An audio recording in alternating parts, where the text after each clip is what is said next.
எங்கும் ஜெயம் எதிலும் ஜெயம் இனிமேல் நமக்கு இல்லை பயம். நான் உங்களுடைய மாலா சுப்பிரமணியம் பேசுகிறேன்ப்பா. அதாவது நிறைய பதிவுகள் நான் போட்டிருக்கேன். வடப்புறம் காளியை பற்றி, மகாபரிவாளை பற்றி, வாராகியை பற்றி நிறையா பதிவுகள் நான் போட்டிருக்கேன். மகாபரிவா வந்துட்டு நமக்கு நிறைய ஈஸியான ஆற்றுலையே நம்ம பண்ணுற மாதிரி வழிபாடுகள் நிறையா நமக்கு சொல்லி கொடுத்துருக்கார். இப்போ கூட 71வது பீடாதிபதி வந்திருக்கார் அப்படிங்கிறத நான் என்னோடய பதிவில் நான் கொடுத்துருந்தேன். பார்க்காதவா மதுரை மாலா யூடியூப் சேனலை போய் தயவு பண்ணி நீங்கள் பார்த்துக்கோங்கப்பா. அதெல்லாம் நமக்கு காதால் கேட்டாலே புண்ணியம் உண்டு. அண்ட் காஞ்சிபுரத்துக்கு போய் பார்க்கப்பட்டவா தயவு பண்ணி பார்த்துட்டு வாங்கோ. கண்டிப்பான முறையில் உங்களுக்கு புண்ணியம் நிறையாவே கிடைக்கும். கஷ்டம் உங்கள் தீர்வதற்கு நிறையா வாய்ப்புகள் இருக்குது. அதாவது ஒரு சில ஸ்லோகங்கள் எல்லாம் சொன்னால் ஆற்றுல ரொம்ப புண்ணியம் அப்படின்னு சொல்லுவாள், ரொம்ப விசேஷம்.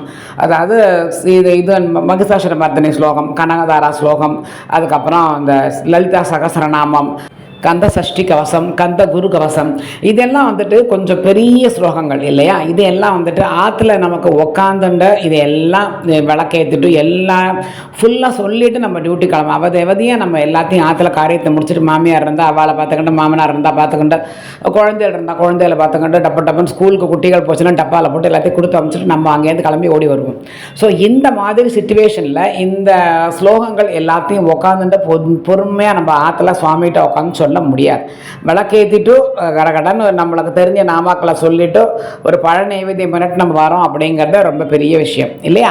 ஸோ இந்த மாதிரி இருக்கும்போது லலிதா சகஸ்ரநாமம்னு ஒரு ஸ்லோகம் இருக்குது. மேபி உங்கள் எல்லாருக்குமே தெரிஞ்சிருக்கும். 1000 ஸ்லோகங்கள் இருக்குது அதில்.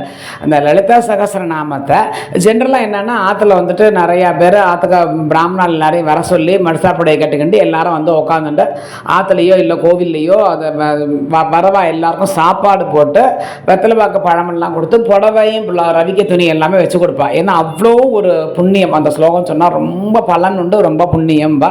அது 1000 ஸ்லோகங்கள் இருக்கிறதுனால மகாபரிவா என்ன சொன்னா அப்படின்னாக்க இந்த 1000 ஸ்லோகங்களையும் உட்காந்துட்டு யாருக்கும் ஜெபிக்க முடியாது, ரொம்ப கஷ்டம்.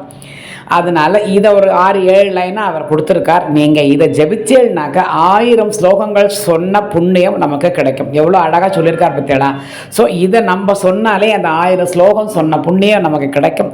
இதுவும் நான் ஒரு வாட்டி நான் முதல்ல நான் ஒரு வாட்டி சொல்லும் பொழுது உடனே அதை வந்துட்டு 3 வாட்டியோ 4 வாட்டியோ ஃப்ரீயாக இருக்கும்போது டியூட்டிலேயே நான் சொல்லியிருந்தேன். மனசார உட்காந்துட்டாங்க. உடனே எனக்கு ஃபோன் வந்தது, உனக்கு 1000 ரூபா இன்க்ரிமெண்ட் போட்டிருக்கா அப்படின்னு சொல்லி. ஏன்னா அதை என்னால் மறக்கவே முடியாது. அப்பேற்பட்ட ஒரு சக்தி இந்த ஒரு ஸ்லோகத்திற்கு இருக்கு. நான் இதை சொல்றேன், நீங்களும் இதை திவசம் சொல்லுங்க. ஓம் ஸ்ரீ மாத்ரே நமக. ஓம் ஸ்ரீ அன்னதாயை நமக. ஓம் ஸ்ரீ வசூதாயை நமக. ஓம் ஸ்ரீ சசமார ரமாவணி சவ்ய தக்ஷண சேவிதாயை நமக. ஓம் ஸ்ரீ கடாட்ச கிங்கரி பூத கமலா கோடி சேவிதாயை நமக. ஓம் ஸ்ரீ சிவசக்தியைக்கிய ரூபிண்யை நமக. ஓம் ஸ்ரீ லலிதாம்பிகாயை நமக. இந்த 6-7 லைன் தான் இருக்குது. இதை நீங்கள் 3-4 தடவை நீங்கள் சொன்னேன்னாக்க 1000 தடவை இந்த ஸ்லோகத்தை 1000 ஸ்லோகத்தை 3-4 தடவை ஜபிச்ச புண்ணியம் நமக்கு உண்டு. கண்டிப்பான முறையில் உங்களுடைய காரியங்கள் அத்தனையும் சித்தி அடையும். ஸோ இந்த சக்தி வாய்ந்த ஒரு ஸ்லோகத்தை நீங்கள் உங்களால் எத்தனை தடவை முடியுமோ அத்தனை தடவை சொல்லுங்க. வெள்ளி செவ்வாழை மறக்காமல் சொல்லுங்க. நன்னா இருப்பேள் எல்லாரும்.